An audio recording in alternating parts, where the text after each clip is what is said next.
નમસ્કાર વિદ્યાર્થી મિત્રો, કેમ છો? ફરી એકવાર આપનું હાર્દિક સ્વાગત છે આપની પોતાની યુટ્યુબ ચેનલ સ્ટડી માસ્ટરમાં. આજે આપણે પ્રકીર્ણ સ્વાધ્યાયના કેટલાક એવા અગત્યના દાખલા ભણવા જઈ રહ્યા છીએ કે જો આ વસ્તુ તમને આજના લેક્ચરમાં આવડી ગઈ તો તમને પ્રકરણ નંબર 1 છે તે સંપૂર્ણ આવડી જશે. વિદ્યાર્થી મિત્રો, હંમેશની માફક ચાલો શરૂઆત કરીએ એક સારા સુવિચાર સાથે. તો you don't know who is important to you until you actually lose them. એનો મતલબ એ છે કે તમે કોઈ વ્યક્તિને જ્યાં સુધી ખોઈ દેતા નથી ત્યાં સુધી તમને તેની અગત્યતા સમજાતી નથી, બરાબર? અને આ એક માણસની પ્રકૃતિ છે. તો આપણે આપણી આસપાસ રહેલા આપણા હિતોચ્છુઓને સમજીએ અને તેને વધારે ને વધારે સમજવાનો પ્રયત્ન કરીએ. તો હવે વિદ્યાર્થી મિત્રો, ખાસ તમારું ધ્યાન છે તે અહીંયા બોર્ડ પર હોવું જોઈએ, કારણ કે આજે આપણે એવા અગત્યના દાખલા જોવાના છીએ કે જે તમને આવડી ગયા તો માની લો કે તમને ચેપ્ટર નંબર 1 છે તે સંપૂર્ણ રીતે આવડી ગયું. તો તે દાખલા કયા છે? તો કે સાબિતીના દાખલા છે. કે સાબિત કરો કે નીચે આપેલી ચારેય શરતો સમકક્ષ છે, બરાબર છે? શું ચાર શરતો આપી છે? કે એ બી નો ગણ એ ગણ બી નો ઉપગણ છે, a minus B is equals to 5 બંનેનો તફાવત છે તે ખાલી ગણ છે, a યોગ બી બરાબર ગણ બી છે અને a છેદ બી બરાબર ગણ a છે. કેટલાક વિદ્યાર્થીઓ કહેશે હવે આમાં સાબિત શું કરવાનું, આવું તો થાય જ ને. હા વિદ્યાર્થી મિત્રો, ઘણીવાર ઘણી બધી વસ્તુઓ થતી હોય છે, પરંતુ આપણે તેની સાબિતી આપવી પડે, બરાબર છે? કે ધારો કે આપણે એવું સાબિત કરવું હોય કે કોઈ વ્યક્તિ છે તે પાગલ છે, બરાબર છે? તો તે વ્યક્તિ પાગલ છે તે આપણે કોના આધારે નક્કી કર્યું? કે તેના અમુક એક પ્રકારના એવા વર્તનને આધારે આપણે નક્કી કરીએ છીએ કે આ વ્યક્તિ પાગલ છે, બરાબર? કોઈ વ્યક્તિ ખૂબ હોશિયાર છે તો આપણે તે કેવી રીતે નક્કી કરીએ છીએ કે આ વ્યક્તિ હોશિયાર છે? તો તેના એવા કેટલાક વર્તનને આધારે, તેનામાં રહેલા ગુણોને આધારે આપણે નક્કી કરીએ છીએ કે આ વ્યક્તિ છે તે હોશિયાર છે. તો તેવી જ રીતે આ ચારે ચાર શરતો સમકક્ષ છે તેવું આપણે બતાવવાનું છે. એનો મતલબ કે જો A તો B, અને જો B તો A, જો B તો C, અને જો C તો B, જો C તો D, અને D તો C, બરાબર છે?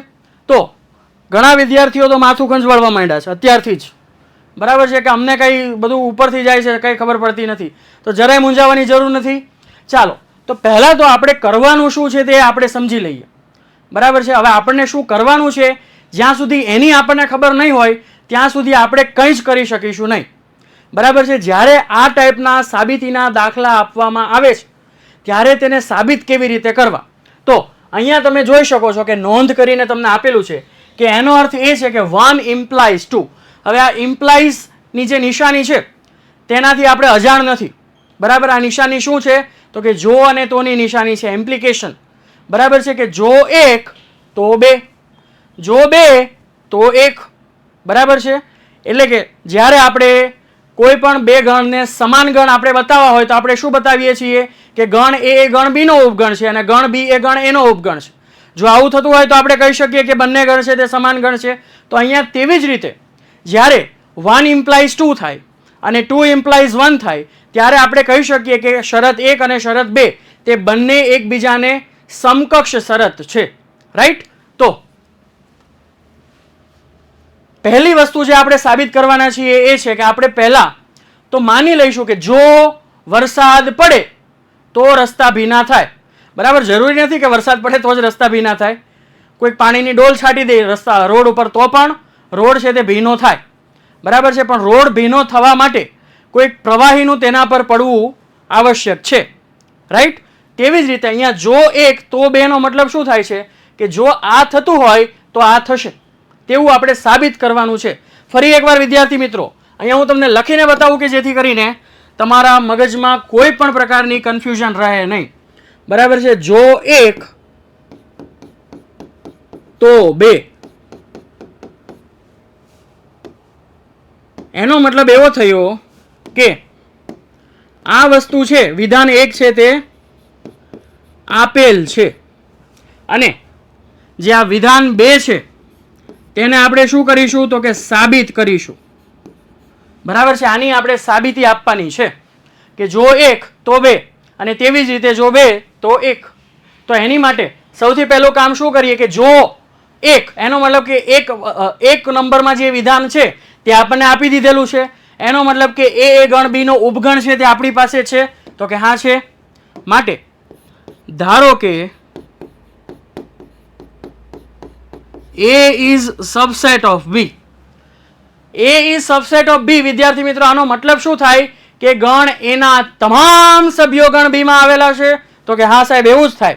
બરાબર છે, કારણ કે ગણ એ ગણ બી નો ઉપગણ છે. એનો મતલબ કે ગણ એના તમામ સભ્યો ગણ બી માં આવેલા છે. હવે વ્યાખ્યા પ્રમાણે A માઇનસ બી શું થાય? વ્યાખ્યા પ્રમાણે A માઇનસ બી શું થાય? તો કે ગણ એ માંથી A છેદ બી માં જેટલા સભ્યો આવતા હોય તે બધાને બાદ કરી દેવાના છે. ફરી એકવાર, ગણ એ માંથી A છેદ બી માં જેટલા સભ્યો આવે છે તે સભ્યોને બાદ કરી દેવાના છે. એનો મતલબ કે જે સભ્ય માત્ર ને માત્ર ગણ એ માં છે તેવા સભ્યોથી બનતો ગણ તે ગણ એટલે કે A માઇનસ બી થશે.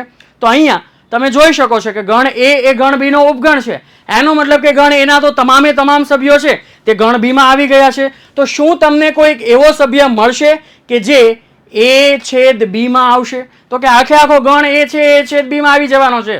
બરાબર છે. એનો મતલબ કે A માઇનસ બી માં એક પણ સભ્ય આવશે નહીં. બરાબર છે. તો ઘણા વિદ્યાર્થીઓને હજી પણ ખબર નહીં પડી હોય કે સાહેબ તમે બોલી ગયા પણ હજી અમને ખબર નથી પડતી. તો કાંઈ વાંધો નહીં, ચાલો સમજાવું તમને કે ધારો કે આ ગણ એ છે અને આ ગણ બી છે. બરાબર છે વિદ્યાર્થી મિત્રો. તો A છેદ બી માં કયા સભ્યો આવશે? તો કે આખે આખો ગણ છે એ A છેદ બી માં આવશે. હવે A માઇનસ બી માં કેવા સભ્યો આવશે? તો કે જે સભ્ય માત્ર ગણ એ માં જ હોય, ગણ બી માં હોવા જોઈએ નહીં. તો અહીંયા તો આખે આખો ગણ એ છે એ ગણ બી ની અંદર આવેલો છે અને એનો મતલબ કે A માઇનસ બી છે તે શું થશે? તો કે ખાલી ગણ થશે. બરાબર છે. ઘણા વિદ્યાર્થીઓ કહે કે મારે સાહેબ આવી રીતે સાબિતી નથી આપવી, બીજી કોઈ રીત ખરી? તો કે હા, બીજી રીતે પણ સાબિતી આપી શકાય. ધારો કે A માઇનસ બી છે ખાલી ગણ નથી એવું હું માની લઉં. ધારો કે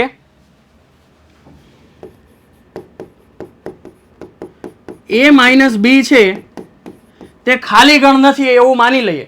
ખાલી ગણ નથી એનો મતલબ કે A માઇનસ બી માં કોઈ સભ્ય છે. એનો મતલબ કે A માઇનસ બી માં કોઈ સભ્ય છે. તો કે હા સાહેબ સાચી વાત છે, ખાલી ગણ નથી એનો મતલબ કે ગણમાં કોઈ સભ્ય છે. તો માટે કોઈ સભ્ય x એ A માઇનસ બી માં આવશે? તો કે હા સાહેબ આવે. બરાબર છે, સાચું છે. હવે x છે એ A માઇનસ બી માં છે એનો મતલબ શું થાય કે x એ ગણ A માં છે પણ x એ ગણ બી માં નથી. શું આ સાચું છે? તો કે હા, વ્યાખ્યા પ્રમાણે તો એ સાચું છે કે x છે તે ગણ A માં છે પણ x છે તે ગણ બી માં નથી. પણ ભલા માણસ, શું આ સાચું છે કે હવે A છે એ તો ગણ બી નો ઉપગણ છે? બરાબર છે. શરત નંબર 1 શું લીધી છે આપણે? તો કે ગણ A છે એ ગણ બી નો ઉપગણ છે. એનો મતલબ કે ગણ A માં જેટલા સભ્ય આવેલા છે તે બધા સભ્ય ગણ બી માં આવેલા છે. એનો મતલબ કે અહીંયા x છે જો એ A માં હોય તો એ બી માં હોવો જ જોઈએ. એનો મતલબ કે જે આ આપણે ધારણા છે એ આપણી ધારણા કેવી છે? તો કે ખોટી છે. અને એનો મતલબ શું થશે? માટે કે A માઇનસ બી બરાબર ખાલી ગણ થશે. બરાબર છે. એટલે કે આપણે કાન જ્યારે સીધા નહોતા પકડી શકતા ત્યારે આપણે શું કર્યું? તો કે કાનને આમ ઊંધેથી પકડી આવ્યા. બરાબર છે. આપણને માત્ર કાન જ પકડવા છે ને, તો એ આમે પકડાય ને આમે પકડાય. બરાબર છે. એટલે કે જ્યારે તમને કાન છે તે સીધી રીતે ના પકડી શકો ત્યારે ઊંધી રીતે પકડી લેવાના. તો x છે એમાં છે પણ x છે બી માં નથી, જે શક્ય નથી. કેમ શક્ય નથી? કારણ કે એ તો બી નો ઉપગણ છે અને માટે A માઇનસ બી બરાબર શું થશે? તો કે 5 થશે. હાશ. તો કે જો 1 ઇમ્પ્લાઇઝ 2 આ સાબિત થઈ ગયું આપણું. બરાબર છે કે અહીંયા શું કર્યું આપણે? તો કે 1 છે તેને લઈ લીધું અને વિધાન 2 છે તેને સાબિત કરી દીધું. બરાબર છે. હવે શું કરીએ?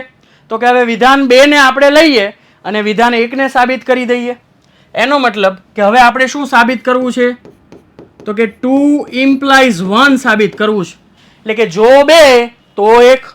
હવે વિધાન 2 શું છે? તો કે A minus B is equals to 5. A minus B is equals to 5. હવે આમાં તો વિદ્યાર્થી મિત્રો સીધી તમને ખબર પડે કે A માઇનસ બી છે ખાલી ગણ ક્યારે થાય? તો કે એક ને માત્ર એક જ કિસ્સામાં આ ખાલી ગણ થાય. અને તે કિસ્સો કયો હશે? તો કે આખે આખો ગણ છે એ ગણ A છે એ ગણ બી નો સભ્ય હશે. બરાબર છે. સોરી, કે આખે આખા ગણ એ ના જેટલા સભ્યો છે તે દરેકે દરેક સભ્યો તે ગણ બી માં હશે. બરાબર છે. અને આમાં તો આપણે સીધું લખી શકીએ કે ગણ એ છે એ ગણ બી નો ઉપગણ છે. બરાબર છે. અને એટલા માટે 2 ઇમ્પ્લાઇઝ 1 થઈ ગયું, 1 ઇમ્પ્લાઇઝ 2 થઈ ગયું, 2 ઇમ્પ્લાઇઝ 1 થઈ ગયું. અને એટલા માટે આપણે કહી શકીએ કે 1 બરાબર 2. અને માટે વિધાન 1 અને વિધાન 2 એ બંને સમકક્ષ વિધાનો છે. બરાબર છે. અને માટે આપણે કહી શકીએ કે 1 ઇઝ ઇક્વલ્સ ટુ 2. ચાલો વિદ્યાર્થી મિત્રો, આશા રાખું છું કે આમાં તમને ખબર પડી હશે. હવે આપણે શું સાબિત કરવું છે? તો કે 2 બરાબર 3 સાબિત કરવું છે. 2 બરાબર 3 સાબિત કરવું છે તો આપણે શું સાબિત કરવું જોઈએ? તો કે 2 ઇમ્પ્લાઇઝ 3 સાબિત કરવું જોઈએ અને 3 ઇમ્પ્લાઇઝ 2 સાબિત કરવું જોઈએ. તો કે હા, બરાબર છે, એકદમ બરાબર છે. બરાબર. તો હવે આપણે શું સાબિત કરવું છે? તો કે 2 ઇમ્પ્લાઇઝ 3 સાબિત કરવું છે.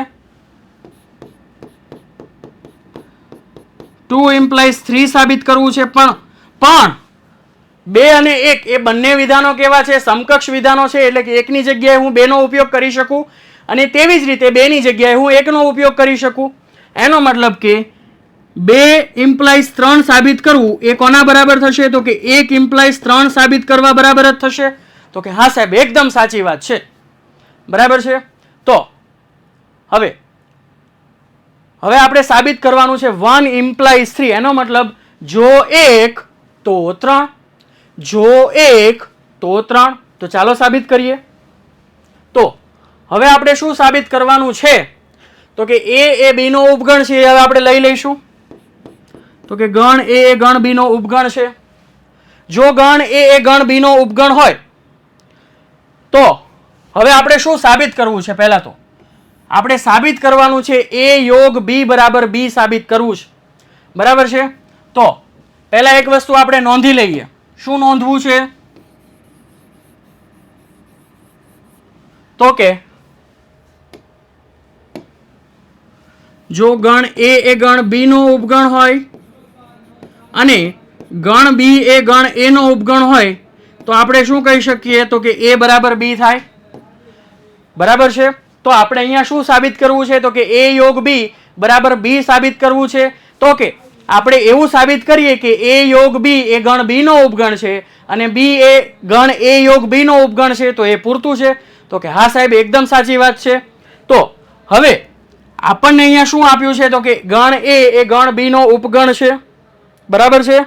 ચાલો હવે આ વસ્તુ છે તે આપણે લેવાની છે અને આ વસ્તુ આપણે સાબિત કરવાની છે. તો હવે આપણે શું કરીશું? તો કે એક સભ્ય છે એ ગણ બી માંથી લેશું. ધારો કે ગણ બી માં 3 સભ્યો છે: ચંપા, લતા અને મીતા. ચંપા, લતા અને મીતા. બરાબર છે. ધારો કે આ ગણ છે ગણ બી. જ્યારે હું x બિલોંગ્સ ટુ બી કહું છું તો એનો મતલબ શું થાય કે x એ ગણ બી માંનો કોઈ સભ્ય છે. તો કે x ની જગ્યાએ શું આવી શકે? તો કે x છે તે ચંપા પણ હોઈ શકે, x છે તે લતા પણ હોઈ શકે અને x છે તે મીતા પણ હોઈ શકે. એટલે કે નામ એક, કામ અનેક. એના જેવી વાત થઈ ગઈ ને. તો કે x છે તે દરેક માટે કામ આપશે આપણને. એનો મતલબ કે હવે આપણે શું કરીશું? તો કે ગણ બી માંથી કોઈ એક સભ્ય લઈશું અને એ જ સભ્ય છે તે ગણ એ યોગ બી માં છે તે આપણે બતાવીશું. બરાબર. મારી મચડીને પાટિયા બેસાડીને બતાવવાનું નથી, પણ ખરેખર સાચી રીતે જે વસ્તુ આપણને આપી છે તેનો ઉપયોગ કરીને આપણે આ વસ્તુ બતાવવાની છે કે ગણ બી એ ગણ એ યોગ બી નો ઉપગણ છે. તો થાય શકે ને એવું? ચાલો જોઈએ.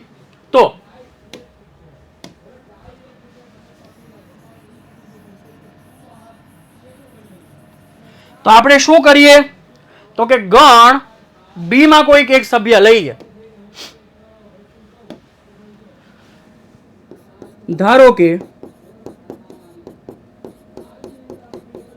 x બિલોંગ્સ ટુ બી. એનો મતલબ કે x છે એ ગણ બી માં છે. હવે x છે એ ગણ બી માં હોય તો x એ યોગ બી માં આવે? ભલા માણસ આવે જ ને. કેમ આવું કરો છો? એ યોગ બી માં કયા કયા સભ્યો આવે? તો કે ગણ એ માં હોય અથવા ગણ બી માં હોય અથવા બંને ગણમાં હોય તેવા તમામ સભ્યોથી બનતો ગણ એ ગણ એ યોગ બી થાય. એનો મતલબ કે જો x એ ગણ બી માં હોય તો x એ ગણ એ યોગ બી માં પણ હોવાનો જ ને. માટે આપણે લખી શકીએ કે x બિલોંગ્સ ટુ a યોગ b. તો x ભાઈ છે એ કયા ગણમાં હતા? તો કે ગણ b માં હતા. હવે x ભાઈ છે તે ક્યાં છે? તો કે ગણ a યોગ b માં છે. એનો મતલબ કે ગણ b ના તમામ સભ્યો ગણ a યોગ b માં પણ આવેલા છે. અને માટે આપણે શું કહી શકીએ? તો કે ગણ b એ ગણ a યોગ b નો ઉપગણ છે. માટે આપણે કહી શકીએ કે b is subset of a યોગ b. ચાલો અડધો રસ્તો પૂરો. હવે આપણે શું સાબિત કરીશું? તો કે a યોગ b એ ગણ b નો ઉપગણ છે. એનો મતલબ કે હવે આપણે એવું બતાવવું છે કે a યોગ b માં રહેલા તમામ સભ્યો એ ગણ b માં પણ આવેલા છે. તો હવે શું કરીએ? તો કે પાછી પેલી સીતા, રીના, મીનાને યાદ કરી લઈએ. તો કે ગણ a યોગ b માંથી કોઈક એક સભ્ય લઈ લઈએ, રેન્ડમલી કોઈક એક સભ્ય લઈ લઈએ. બરાબર છે? અને રેન્ડમલી જ્યારે કોઈક એક સભ્ય લેવો હોય ત્યારે આપણે કોનો હાથ પકડવાનો? તો કે બીજગણિતનો હાથ પકડવાનો. બરાબર છે? કે આપણને જ્યારે કોઈ વસ્તુની કે વ્યક્તિની આઈડેન્ટિટી છે, ઓળખાણ છે તે ખબર ના હોય, બરાબર છે, ત્યારે આપણે ધારીને કામ કરવું પડે. તો એના માટે હવે શું કરીશું? તો કે a યોગ b માંથી આપણે કોઈક એક સભ્ય છે તેને ધારી લઈશું. માટે આ વસ્તુ હતી તે કઈ હતી? તો કે 1 ઇમ્પ્લાઇઝ 3 હતી. હવે આપણે શું સાબિત કરવું છે? તો કે 3 ઇમ્પ્લાઇઝ 1 સાબિત કરવું છે. એનો મતલબ કે જો 3 તો 1 એવી વસ્તુ છે તે આપણે સાબિત કરવી છે. ચાલો, તો જો 3 તો 1 એનો મતલબ શું થશે? કે સોરી, હજી તો આપણે આની પણ સાબિતી આપવી પડશે ને, કે આ તો હજી b સબસેટ ઓફ a યોગ b થયો. હવે આપણે આનો બીજો કિસ્સો પણ વિચારવો પડશે ને. તો કે b, હવે આપણે a યોગ b માંથી એક સભ્ય લઈશું અને તેને ગણ b માં બતાવીશું. તો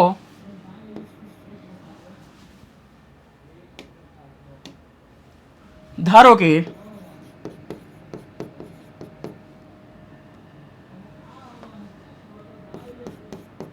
x belongs to a યોગ b. x belongs to a યોગ b. વિદ્યાર્થી મિત્રો આનો મતલબ શું થાય? વિદ્યાર્થી મિત્રો આનો મતલબ શું થાય? વિદ્યાર્થી મિત્રો આનો મતલબ શું થાય? તો કે a યોગ b માં કેવા સભ્યો આવે? તો કે ગણ a માં હોય અથવા ગણ b માં હોય અથવા બંને ગણમાં હોય તેવા તમામ સભ્યો આવે. એનો મતલબ કે x છે એ ગણ a યોગ b માં છે. એનો મતલબ શું થશે? કે x એ a માં છે અથવા x છે તે b માં છે. બરાબર છે? જો x છે તે b માં હોય તો આપણને કોઈ જ વાંધો નથી. તો આપણું કામ થઈ ગયું કે x છે તે a યોગ b માં છે અને x છે તે b માં છે. એનો મતલબ કે a યોગ b સબસેટ b સાબિત થઈ ગયું. તો કે હા થઈ ગયું. બરાબર છે? પણ જો x છે તે a માં છે તો હવે શું કરીશું? બરાબર છે? તો કાંઈ વાંધો નહીં, આપણી પાસે કાચો માલ છે તેને હવે આપણે જોઈએ કે એમાંથી કઈ વસ્તુ ઉપયોગમાં લેવાય તેવી છે. તો કે આપણને આપેલું છે એટલે કે આપણે લીધેલું છે કે a સબસેટ ઓફ b. એનો મતલબ કે ગણ a ગણ b નો ઉપગણ છે. ગણ a ગણ b નો ઉપગણ છે એનો મતલબ કે ગણ a ના તમામ સભ્યો ગણ b માં આવેલા છે. અને જો ગણ a ના તમામ સભ્યો ગણ b માં આવેલા હોય એનો મતલબ કે x છે એમાં છે તો x છે તે b માં પણ થશે ને, કારણ કે a સબસેટ b આપણને આપેલું છે. એનો મતલબ કે x છે તે a યોગ b માં હોય તો x છે તે હંમેશા ગણ b માં પણ હશે. અને એનો મતલબ કે a યોગ b is subset of b.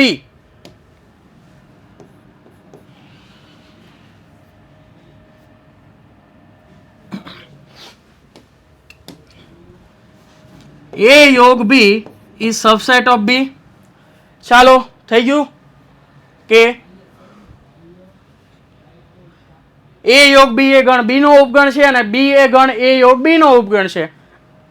એનો મતલબ કે a યોગ b બરાબર b થાય છે. તો શરૂઆત ક્યાંથી કરી હતી? તો કે ગણ a એ ગણ b નો ઉપગણ છે અને સાબિત શું કરી દીધું? તો કે a યોગ b બરાબર b સાબિત કરી દીધું. એનો મતલબ કે શરત 1 અને શરત 3 બંને શરતો એકબીજાને સમકક્ષ છે. ચાલો વિદ્યાર્થી મિત્રો, તેવી જ રીતે હવે આપણે શું સાબિત કરવાનું છે? તો કે 3 સમકક્ષ 4 સાબિત કરવું છે. હવે એટલે કે આ બંને શરતો સમકક્ષ છે તેવું સાબિત કરવું છે. પણ 3 છે એ કોને સમકક્ષ છે? તો કે 3 છે એ 1 ને સમકક્ષ છે. એનો મતલબ કે 3 સમકક્ષ 4 સાબિત કરવું એની જગ્યાએ હું 1 સમકક્ષ 4 સાબિત કરી દઉં તો ચાલે? તો કે ચાલે નહીં, દોડે વિદ્યાર્થી મિત્રો. બરાબર છે. પણ અહીંયા હજી આપણે કઈ વસ્તુ સાબિત કરી છે તો કે 1 સમકક્ષ 3 સાબિત કર્યું છે. હજી 3 સમકક્ષ 1 કોણ સાબિત કરશે? બરાબર, હું તમારી પરીક્ષા જ લેતો હતો વિદ્યાર્થી મિત્રો, કે હું તમને લઈ જાઉં છું ત્યાં તમે જાઓ છો કે તમારે ખરેખર જવું છે ત્યાં તમે જાઓ છો? તો હું તમને લઈ જાઉં છું ત્યાં તમે જાઓ છો. બરાબર, કે આપણે 1 ઇમ્પ્લાઇઝ 3 સાબિત કર્યું છે, પણ 3 ઇમ્પ્લાઇઝ 1 કોણ સાબિત કરશે? બે શરતો એકબીજાને સમકક્ષ ક્યારે થાય? જો આ તો આ અને જો તો આ. બરાબર છે, જો એ તો બી અને જો બી તો એ. આ બંને વસ્તુ જો સાચી હોય તો અને તો જ આપણે કહી શકીએ કે એ અને બી બંને શરતો એકબીજાને સમકક્ષ છે. તો અહીંયા આપણે એ વસ્તુ તો બતાવી દીધી કે જો 1 તો 3, પણ હજી આપણે એ બતાવવાનું બાકી છે કે જો 3 તો 1. તો ચાલો પહેલા તેને બતાવીએ અને પછી આપણે શરત 3 અને શરત 4 ની સમકક્ષતાની વાત કરીશું. તો હવે આપણે શું બતાવવું છે? તો 3 ઇમ્પ્લાઇઝ 1, એનો મતલબ જો 3 તો 1, આવું આપણે બતાવવું છે. હવે 3 નંબરનું શું છે તો કે a યોગ b બરાબર b. આ છે શરત 3. અને હવે આપણે સાબિત શું કરવાનું છે તો કે એને જો હું અહીંયા લખું છું a સબસેટ ઓફ b, આ આપણે સાબિત કરવાનું છે કે ગણ a એ ગણ b નો ઉપગણ છે તેવું આપણે સાબિત કરવાનું છે. તો કઈ વાંધો નહીં વિદ્યાર્થી મિત્રો, કરી દઈએ. તો a ઉપગણ b આપણે સાબિત કરવું હોય તો શું કરવાનું છે તો કે ગણ એમાંથી કોઈક એક સભ્ય લઈએ. તો ચાલો લઈએ કે ધારો કે x belongs to a, એનો મતલબ કે કોઈક એક સભ્ય એ ગણ a માં છે. તો શું આપણે એવું કહી શકીએ કે x છે તે a યોગ b માં છે? તો કે હા કહી શકીએ. કેમ કહી શકીએ તો કે x છે તે a માં હોય તો x છે તે a યોગ b માં પણ આવવાનો જ ને. કારણ કે a યોગ b માં કયો કયો ભાગ આવે તો કે a નો આખો ભાગ અને b નો પણ આખો ભાગ અને બંનેનો પણ કોમન ભાગ. એટલે કે બધી જ વસ્તુ છે તે a યોગ b માં આવી જાય. એટલે કે જો કોઈ સભ્ય એ ગણ a માં હોય તો તે સભ્ય ગણ a યોગ b માં પણ આવવાનો છે. અને માટે આપણે કહી શકીએ કે x belongs to a યોગ b થાય. તો કે હા થાય સાહેબ, બરાબર છે. હવે a યોગ b બરાબર તો શું થાય છે તો કે ગણ b થાય છે. કેમ? કારણ કે જો 3 તો 1 એવું આપણે સાબિત કરવું છે ને. એનો મતલબ કે હવે આપણી પાસે કાચા માલ તરીકે કોઈક સામગ્રી છે અને તે સામગ્રી છે a યોગ b બરાબર b. તો હવે આપણે તેનો ઉપયોગ કરી શકીએ કે આ a યોગ b ની જગ્યાએ આપણે શું લખી શકીએ તો કે x belongs to b લખી શકીએ. કેમ લખી શકીએ?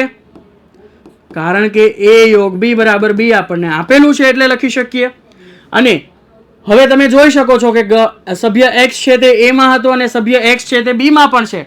એનો મતલબ કે ગણ a માં રહેલા તમામ સભ્યો એ ગણ b ના પણ સભ્યો છે. અને એનો મતલબ શું થાય તો કે ગણ a એ ગણ b નો ઉપગણ છે. અને માટે આપણે એવું કહી શકીએ કે a is subset of b. બરાબર છે. તો આ તો ખૂબ જ ઈઝી હતું કે જો 3 તો 1, બરાબર છે. એનો મતલબ કે આપણે શું સાબિત કર્યું તો કે જો 1 તો 3 અને તેનું રિવર્સ તેનું કન્વર્સ કે જો 3 તો 1 એ પણ આપણે સાબિત કરી દીધું. એનો મતલબ એવો થયો કે વિધાન 1 અને વિધાન 3 બંને એકબીજાને સમકક્ષ વિધાનો છે. અને માટે આપણે કહી શકીએ કે 1 is equals to 3. ચાલો, મજા આવે છે ને? તો આ વસ્તુ જો તમને આવડી ગઈ એનો મતલબ કે તમે ગણ ચેપ્ટર છે તેને ખૂબ જ ઊંડાણપૂર્વક વ્યવસ્થિત રીતે સમજી ગયા છો. જો આટલી વસ્તુ તમે કરી લીધી એટલે તમારું બધું કામ છે, તમારો ચેપ્ટર 1 નો ભાર છે તે એકદમ હળવો થઈ ગયો છે. બરાબર છે. કારણ કે આ બધી વસ્તુ પાયાની વસ્તુઓ છે. જો આપણો પાયો કાચો હોય તો આપણે મજબૂત ઇમારત છે તે ચણી શકીએ નહીં. તો આ આપણો પાયો છે, આ બેઝ છે, તેને આપણે એકદમ કોન્ક્રીટ અને એકદમ મજબૂત બનાવવાનો છે. બરાબર. અને મને આશા છે કે તમે જો અહીંયા જોડાયેલા રહેશો, આને વ્યવસ્થિત રીતે સમજશો એટલે તમારો પાકો છે, તમારો પાયો છે તે પાકો જ છે અને પાકો બનશે જ.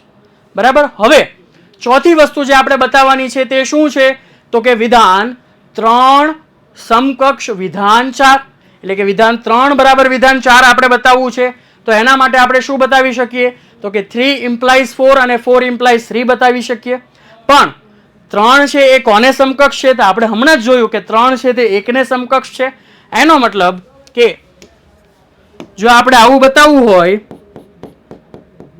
કે 3 ઇમ્પ્લાઇઝ 4, તો એની જગ્યાએ આપણે શું બતાવી શકીએ? તો કે 1 ઇમ્પ્લાઇઝ 4 બતાવી શકીએ. ચાલે નહીં વિદ્યાર્થી મિત્રો? દોડે. બરાબર છે. જો 1 તો 4 એવું હવે આપણે બતાવવું છે. જો 1 તો 4 તેવું આપણે બતાવવું છે. તો એની માટે શું કરવું પડે? તો કે એની માટે એકમાં જે વસ્તુ આપેલી છે, એકમાં જે વિધાન આપેલું છે તેને આપણે લેવું પડે. તો એકમાં કયું વિધાન આપેલું છે? તો કે a ઉપગણ b આપણને આપેલું છે. હવે વિધાન 4 છે તે શું સાબિત કરવાનું છે? તો વિધાન 4 છે તે શું છે? તો કે a છેદ b બરાબર a આપણે સાબિત કરવાનું છે. તો વિદ્યાર્થી મિત્રો, સાબિત શું કરવું છે? a છેદ b બરાબર a સાબિત કરવું છે. એનો મતલબ કે આપણો ક્લેમ છે તે શું થશે? જો વિદ્યાર્થી મિત્રો હું આ હાઇલાઇટ કરું છું, તે તમારે લખવાનું નથી, માત્ર તમારી સમજણ માટે આને હાઇલાઇટ કરું છું કે હવે આપણે સાબિત શું કરવા માંગીએ છીએ? તો કે આપણે આ વસ્તુ સાબિત કરવા માંગીએ છીએ કે a છેદ b એ ગણ a નો ઉપગણ છે અને a છેદ b નો ઉપગણ છે. આ વસ્તુ આપણે સાબિત કરવા માંગીએ છીએ. બરાબર? તો ચાલો સાબિત કરીએ. તો એની માટે શું કરીએ? તો પહેલા કોઈક એક સભ્ય છે, બરાબર, પહેલા કોઈક એક સભ્ય છે એને ગણ a માં લઈએ અને તેને a છેદ b માં બતાવીએ. તેવી જ રીતે કોઈક એક સભ્યને a છેદ b માં લઈએ અને તેને ગણ a માં બતાવીએ.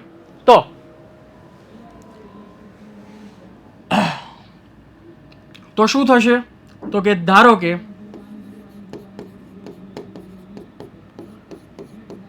x belongs to a, x છે તે ગણ a માં છે, પણ અહીંયા તમે જોઈ શકો છો કે a છે એ ગણ b નો ઉપગણ છે અને માટે x છે તે ગણ b માં પણ હશે. કેમ?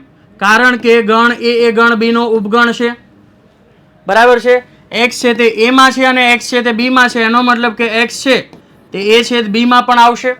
અને જો આવું થાય તો આપણે કહી શકીએ કે ગણ a એ ગણ a છેદ b નો ઉપગણ છે.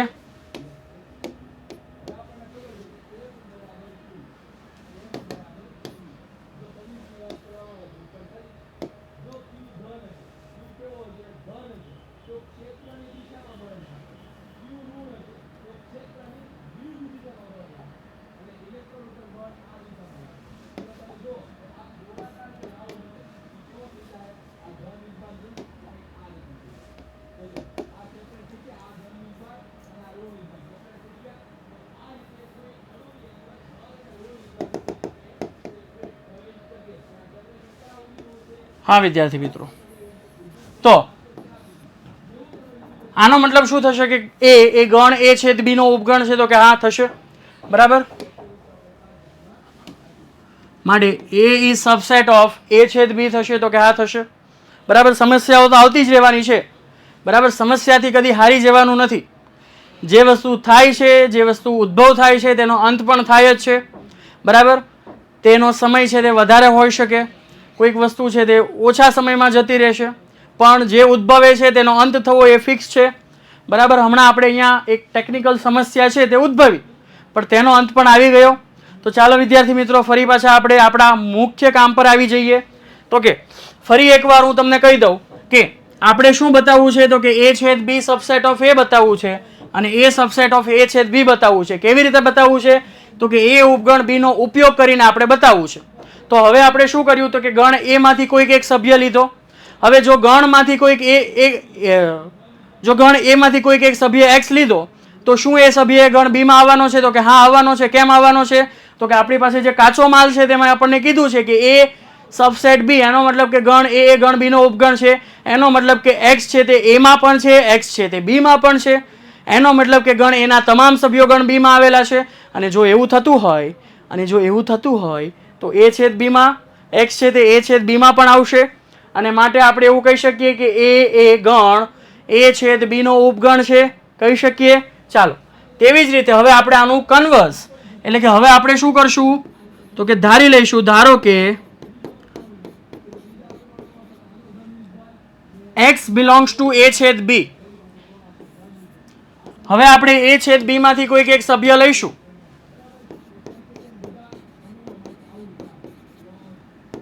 હવે x બિલોંગ્સ ટુ એ છેદ બી, એનો મતલબ શું થશે કે x છે તે a માં પણ છે અને x છે તે b માં પણ છે.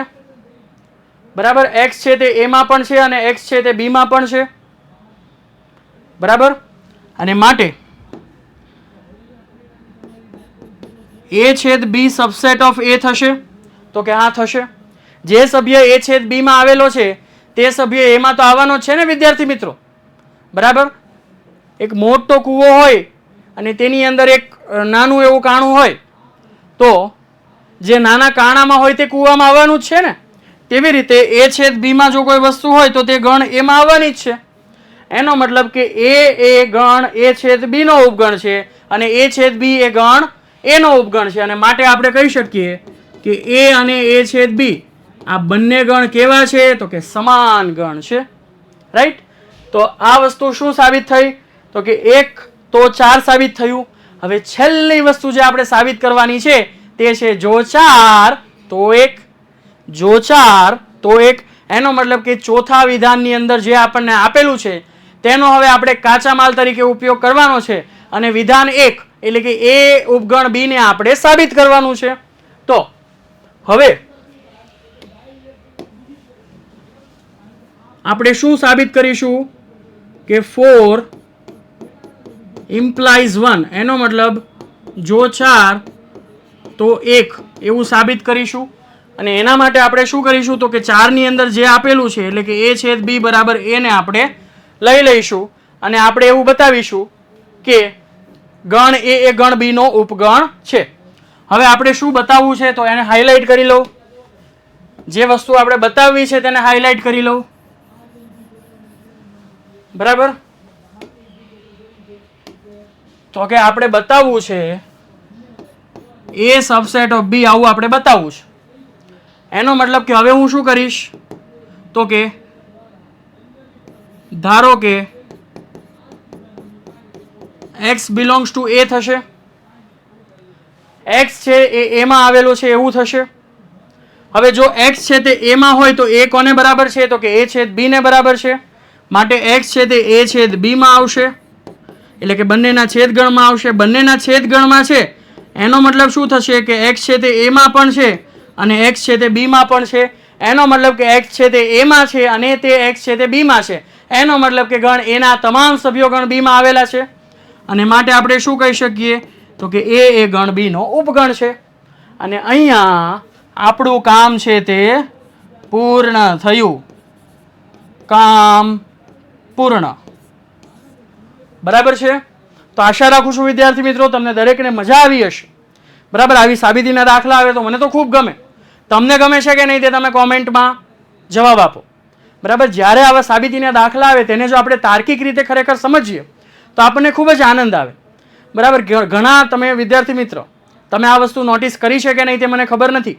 જો તમે નોટિસ કરી હોય તો મને કોમેન્ટમાં જણાવજો કે જ્યારે કોઈક અઘરા દાખલાને જ્યારે આપણે આપણી જાતે સોલ્વ કરીએ છીએ અને જ્યારે આપણે સાચો જવાબ મેળવીએ છીએ ત્યારે જે આપણને અંદરથી આનંદ થાય છે ને તે આનંદનું આપણે વર્ણન નથી કરી શકતા.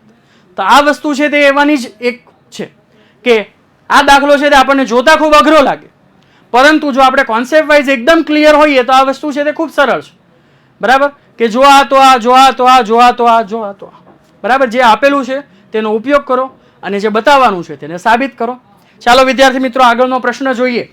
તો પ્રશ્ન નંબર 5 કે સાબિત કરો કે a ઉપગણ b. સાબિત કરો કે એટલે કે અલ્પવિરામ પછી જે કંઈ પણ આપ્યું છે તેને આપણે સાબિત કરવાનું છે. ઘણા વિદ્યાર્થીઓ જે સાબિત કરવાનું હોય ને ત્યાંથી તો દાખલાની શરૂઆત કરે. ભલા માણસ એ ખોટું કહેવાય. જેને સાબિત કરવાનું હોય એને લેવાનું હોય કોઈ દિવસ તો કે ના.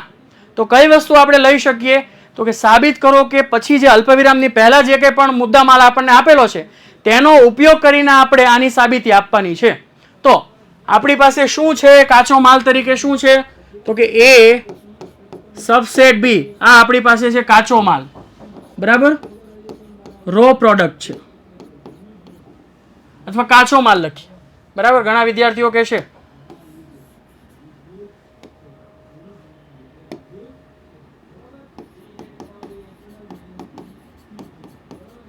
હવે આપણે શું સાબિત કરવું છે તો કે સી માઇનસ બી એ ગણ સી માઇનસ એ નો ઉપગણ છે તેવું આપણે સાબિત કરવું છે. તો જ્યારે પણ આવા ઉપગણ પ્રકારના વિદ્યાર્થી મિત્રો દાખલા આવે સાબિતીના, ત્યારે શું કરવાનું કે જે ગણને બીજા ગણનો ઉપગણ બતાવવાનો છે તે ગણમાં આપણે કોઈક એક સભ્ય લેવાનો. હવે કોઈક એક સભ્ય લેવાનો એનો મતલબ શું તો કે આપણે બીજગણિતનો ઉપયોગ કરવાનો. બીજગણિતનો ઉપયોગ કરવાનો એનો મતલબ શું કે આ ગણમાં કોઈક એક સભ્ય છે તેવું આપણે ધારી લેવાનું. તો ચાલો ધારી લઈએ કે ધારો કે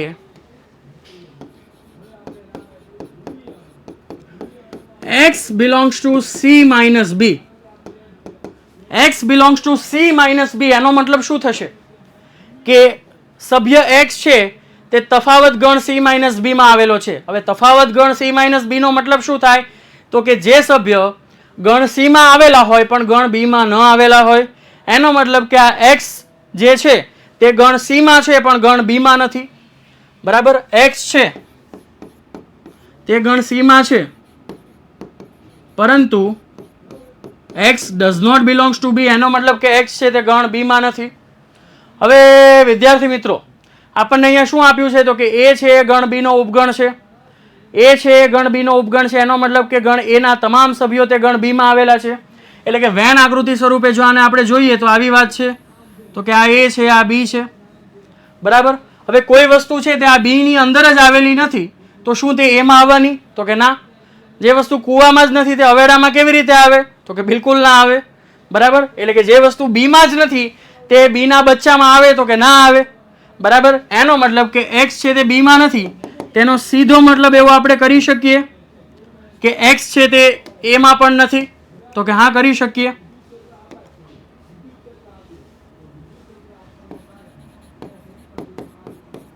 કેમ એવું કરી શકીએ કારણ કે આપણને આપેલું છે કે ગણ b એ ગણ a નો ઉપગણ છે અને જો x છે તે c માં હોય પરંતુ a માં ન હોય એનો મતલબ શું થાય કે x છે તે c minus a ની અંદર હશે. એટલે કે ગણ c અને ગણ a ના તફાવત ગણમાં હશે તો કે હા હશે. વ્યાખ્યા પ્રમાણે તો એ સાચું છે. એનો મતલબ કે x છે તે ક્યાં હતો તો કે c minus b માં હતો. x છે તેને આપણે ક્યાં બતાવ્યો તો કે c minus a માં બતાવ્યો. એનો મતલબ શું થયો તો કે ગણ c minus b માં રહેલા તમામ સભ્યો એ ગણ c minus a ની અંદર આવેલા છે. અને જો એવું થતું હોય તો આપણે શું કહી શકીએ તો કે ગણ c minus b એ ગણ c minus a નો ઉપગણ છે. અને માટે આપણે કહી શકીએ કે c minus b is subset of c minus a. બરાબર, ખબર પડે છે વિદ્યાર્થી મિત્રો? જાગતે રહો. બરાબર, સુવાનું નથી. અને તમે બધા બહુ ડાયા વિદ્યાર્થીઓ છો એટલે તમે કદાચ સૂતા પણ નહીં હશો, સુવાનો વિચાર આવ્યો હશે પણ આવા સરસ ઈઝી દાખલા જોઈને તમારી બધાની આંખ છે તે ખુલી ગઈ હશે. બરાબર, વિદ્યાર્થી મિત્રો તો આશા રાખું છું તમને બધાને ખૂબ મજા આવી હશે. અને જો તમને બધાને મજા આવી હોય તો મને પણ મજા આવી છે એવું માની લેજો. બરાબર, આવી જ રીતે આપણે મળતા રહીશું. આજના બંને પ્રશ્નો છે તે ખૂબ જ અગત્યના પ્રશ્નો છે વિદ્યાર્થી મિત્રો. જો આ તમે કરી લીધું એટલે તમે માની લો કે ચેપ્ટર નંબર 1 છે તેનું કામ તમે તમામ કરી દીધું. બરાબર, આવી જ રીતે મળતા રહીશું વિદ્યાર્થી મિત્રો. ત્યાં સુધી આવજો, ટાટા, બાય બાય.